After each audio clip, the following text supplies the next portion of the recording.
EZFluence supports mixed energy plans. Of course, it supports it for its arbitrary beam arrangement approach, but also for its parallel opposed or nearly parallel opposed plans. But there are a few things that you really should be aware of when using EZFluence with these. The first is that the field weights do matter as an initial starting point. So if you want to keep approximately the same weights as you have set up an eclipse, you have a couple choices. One is that you can essentially make them all equal to start out and then change it on the EZFluence side, and I'll show you how you change it on the EZFluence side.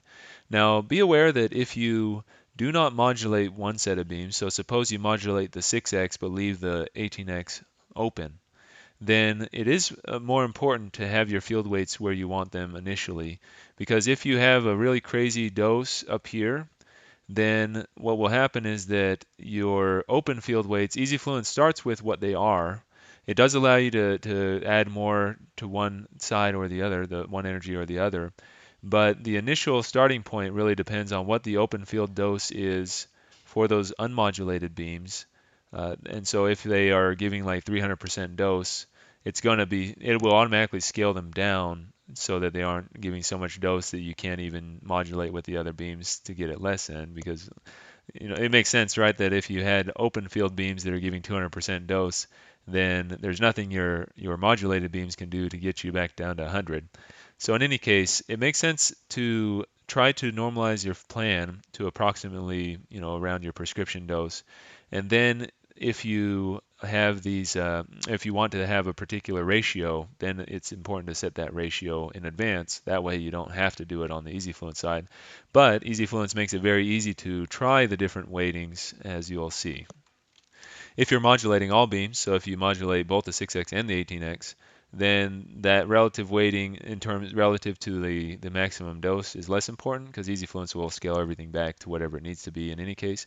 But so it's something to be aware of. If you are modulating only one set of beams but leaving the other set open, then you might consider it's very important, to have a decent starting point just to make it easier to use.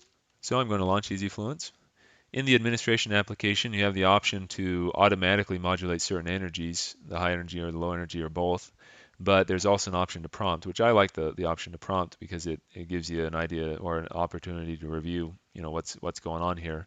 So here I actually really like to recommend doing the open field 6x and modulated high energy. And it's an interesting concept because I've seen many clinics and they all have kind of different approaches. When I was in the clinic, we usually would modulate the 6x and leave the 18x open. But that means if you leave the 18x open, it means the apex of the breast, where it's not that thick, is getting as much 18x as the posterior field edge. And so it kind of, as I've seen more clinics doing it, and come across certain clinics that are doing a a modulated 18x or high energy and an open 6x, I found that it's an interesting trade-off here where suppose you pull as much 6x as possible. So I just maximize my 6x and I hit apply new weights. It's going to tell me, okay, my uncompensated fields alone are giving so much of the prescription dose.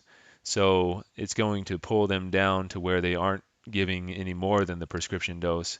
And then the modulated 18x beams, even though it looks like I gave them zero weight, the optimizer is going to use the the uh, the open field essentially as a base dose and try to build on top of it to fill in coverage where that 6x was unable to achieve coverage. So if I look at my fluence patterns, you see I have very low fluence towards the apex of the breast and very high fluence towards the chest wall, and of course kind of a gradient between. So it's an interesting concept, and it's just a suggestion I wanted to throw out there that you might consider using this type of approach with EZFluence, and I think you'll find that your plans are really quite nice. So of course the rest is just the same. You pick the plan you like on these curves, and then you export the fluence or you generate the field in field, and then you should be good to go. Now I want to demonstrate real quickly what happens when I modulate all the beams. So what EZFluence will do in this current iteration, and we're actively researching the optimal trade-off between high energy and low energy, because as I described just a little bit ago, it makes more sense to deliver more high energy near the chest wall than the apex of the breast. And so in any case, in the current version of EZFluence, when you modulate both beams, what you end up with is a fluence pattern that has the same gradient for both the 6x and the high energy beam. So if we look at the beam's eye view, the fluence pattern, you can see that the fluence patterns between the high energy and the low energy are practically identical in terms of what they look like. But the difference is that they have different weightings, and so there is a lot more 6x than there is 18x. So again, it's interesting because the dose distribution you will get out is quite nice, but the dose delivered to the apex of the breast is essentially modulated the same whether it's the high energy or the low energy, which is one of the reasons I think it makes a lot of sense actually to use the 6x because as an open field, because you end up with sort of a wedge effect where you deliver far less high energy in the apex than the posterior. Now for very large breast patients, an open field 6x might not get you enough 18x, in which case you might consider doing this, doing both modulated. And many clinics do it in all cases in any case, but it's just something to be aware of. And of course, if you wanted to, say, suppose we don't like how this looks, in EZFluence compared with manual planning, it's very easy to just try a different weight.